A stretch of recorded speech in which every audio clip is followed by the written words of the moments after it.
السلام علیکم. اسلام آباد کې چې څه صورتحال روان دی او ټوله شپه څه شوي استاسو مخې ته دي، ته چې کله عوام ته د جایز آئینی او قانوني او د انصاف لارې بندې کې، نو عوام بیا بل څه لاره ورسره پاتې نشي، بیا احتجاج ته راوځي.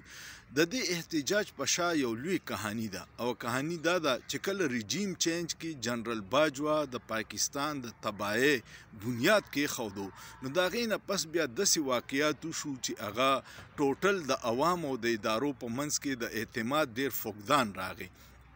او عوام دا ګڼي چې دا نااهله حکومتونه څه کوي، نو دا د چا په سهولتکارۍ باندې کوي. دغه وجه ده چې هغوی ته پته ولګېده چې انصاف او قانون تباه دی. د سپریم کورټ د های کورټ ججانو نه انصاف نه میلاویږي، ای په خپله مجبوره دي. د های کورټ هغه شپږ ججانو سپریم کورټ ته خط لیکلی و چې په موږ باندې د ایګزیکټیو او د ایجنسو ډېر زیات دباو دی او بلیک میلینګ کوي. د یو جج صاحب په بیډ روم کې کیمره لګېدلې وه، د بل جج صاحب پلار یې د شپې 2 بجې د کویټې نه راوستو، هغه ته یې مخې ته ودرو. نو دغې کې به د انصاف فیصلې څنګه کیږي؟ او هغوی چې بیا کله سپریم کورټ کې قاضي صاحب ته خط ولیکو، نو قاضي صاحب په هغې ځان ناغرضه کړو، او قاضي صاحب د دې کرپټ نظام سهولتکار و، هغه حصه وه، پارټنر و، ځکه چې لندن پلان کم شوی و، هغې کې دا ټول خلک شامل وو. نو چې قاضي صاحب په سپریم کورټ په تباهۍ کې او د انصاف په تباهۍ کې د هغې یو لوی لاس دی، او ځکه اوس پټ ګرځي چې کوم ځای ته وځي خلک یې ذلیله کوي. دا کم خلک چې ذلیله کوي دا شرپسند نه دي، دا محب وطن پاکستانیان دي، او دوی ګڼي چې د ملک تباهۍ کې او په انصاف کې د قاضي یو ډېر لوی رول و. بیا راشه پارلیمنت ته، پارلیمنت بېوسه دی، پارلیمنت باندې خلک اغوا شي، پارلیمنټیرین د پارلیمنت د دننه نه اغوا شي، د ټوپک په زور باندې په هغوی قانون سازي وشي، او قانون سازي صرف د خلکو د طاقتورو خلکو د سهولتکارۍ دپاره د عوامو د مفاد پکې یو قانون نشي پیش کېدی. بیا په 26وي ترمیم کې بلاول چې کمې منډې تړلې والې، نو هغه هم تاسو مخې ته دي چې هغې باندې سپریم کورټ ټوټل تباه کړو. اوس ته د عدالت نه څه انصاف نشي غوښتی، نو سپریم کورټ نه انصاف نشي غوښتی، پارلیمنټ ستا دپاره څه نشي کولی، او عوامي نمایندګان چې کم عوامو ته جواب دی، اب بې اختیاره دي، بېوسه دي. په هر دفتر کې یو افسر ناست دی چې د هغې اختیار دی، او دا عوامي خلک بېوسه دي. نو بیا ته عدالتونو ته وګوره چې په یو کس چې په اسلام آباد کې څه واقع وشي، نو په هغه باندې په ټول پاکستان کې اف آی آر درې شي، او نه عدالتونه تپوس کولی شي، انتظامیه بې بسه ده. دغې د وجې نه خلک راپاڅېده او احتجاج یې شروع کړو. احتجاج بیا د ادارو دا دعوې وې د پولیسو مشرانو چې اټک رانه نشئ اوړېدی پې نشئ، اټک یې کراس کو، بیا غازي کراس کو، بیګا 6 غنټې په چونګي نمبر 26 باندې هغه شدید فایرنګ شوی دی او شدید شیلنګ شوی دی چې د ډېرو خلکو د زخمی کېدو او د شهید کېدو اطلاعات هم دي. بیا پکې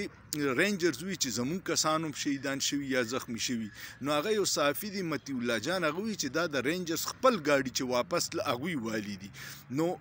افواګانې روانې دي. بل طرف ته میډیا د ادایي کردار دومره شرمناک دی، چینل یې سار راسې یو وزیر راځي ګنټه ګنټه پس پریس کانفرنس کوي او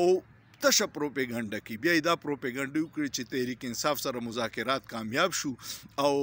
درنه به ختمه شي. دا ولې کوي؟ دا دوی کوي چې دوی ګبراو دي. یو طرف ته وي عمران خان سره خلک نشته، نو چې خلک نشته نو د ټول ملک نه مقاله ولې جوړه کړې،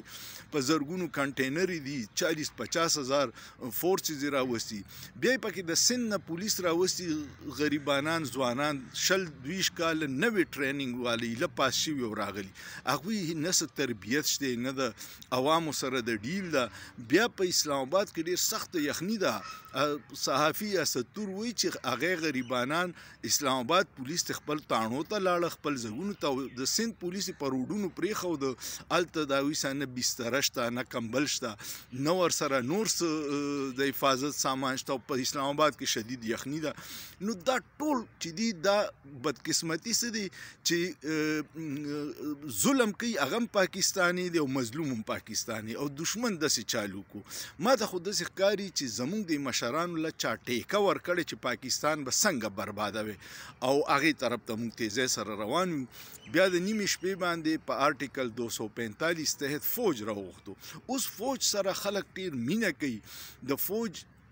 سره به ګیلې معنی د خلکو ډیری ځکه چې ریجیم چینج کې خلک وي چې د اسټابلیشمنټ ډېر اهم رول نو په دې وجه باندې ګیلې معنی به خو خلک ورسره مینه کوي او فوج د یو پارټۍ نه د عوام وي. خو دا 2 کالو کې دا تاثر شو چې دوی صرف د مسلم لیګ نون او د پیپلز پارټۍ د کرپټ ریجیم چې دوی سہولتکاری کوي او نور 70% عوام چې سرای د هغې قدر نه کوي توهین کوي.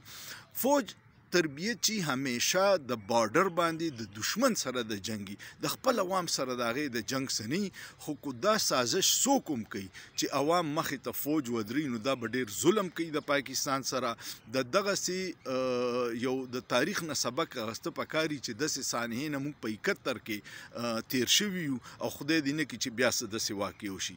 نو کم خلک چې دا کوششونه کوي او دا مسله څه ده؟ مسله صرف یو عمران خان دی چې د هغې علاج نه د اسټابلیشمنټ سره شته نه د کرپټ سیاستدانان شته ځکه چې هغه سره د خلکو جنون دی مینه ده او هغه دا 2 کاله ظلمونه برداشت صرف د دې عوامو د حقوق دپاره کو هغه دا ګڼي چې پاکستان صرف په نوم آزاد دی عوام هغسې غلامان دي مخکې د سور انګریز غلامان اوس د تور انګریز غلامان دي او دا خلک چې دا ملک برباد کړي نو دوی ټول د یورپ او د امریکې ویزې ورسره جایدادونه کړپشن یې کړي پیسې جو دا ټول بوتښتي مونږ به دلته ناست یو.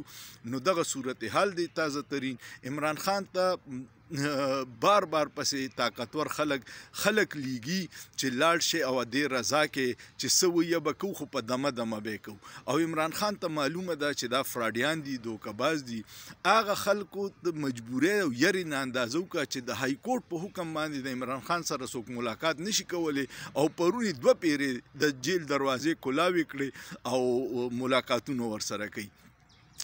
بیا پکې عمران خان ته پته ده چې په خپله پارټۍ کې د اسټابلیشمنټ ټټوان څوک دي نو هغه دې پیرې له د احتجاج دا کال د حلیمه خان په ذریعه ورکو چې دا ټټوان کم پکې بهر دي په پارټۍ کې هغه بیا پشان شي او بشرا بیگم په جلوس کې دا وغې په چونګي نمبر 26 کې چې الکان ډیر ستړي شوي خو چې هغې کله ووی چې موږ به ډي چوک ته رسو او د عمران خان نه بغیر به نه ځو نو خلک په یو نوې جذبې سره کنې 2 ورځې وشوې وږي تږي روان دي پیدل دي شیلنګ ګولې دي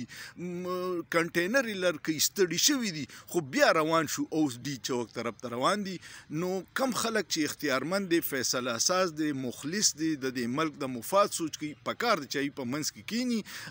اسټابلیشمنټ د خپل زده و نه پرېږدي چې څومره هغه د دې کرپټ خلکو سہولتکاري کوي دا حکومت دی د عوام او د ادارې په منځ کې به ډېره فاصله شي او دا به ریاست ته نقصان وکړي. نو پاکستان زموږ د ټولو دی او چې څوک هم ورته نقصان رسي د خدای تباه او برباد کړي. ستاسو څه خیال دی؟ سوچ پیو کې په سوچ کې څه ګناه نشته.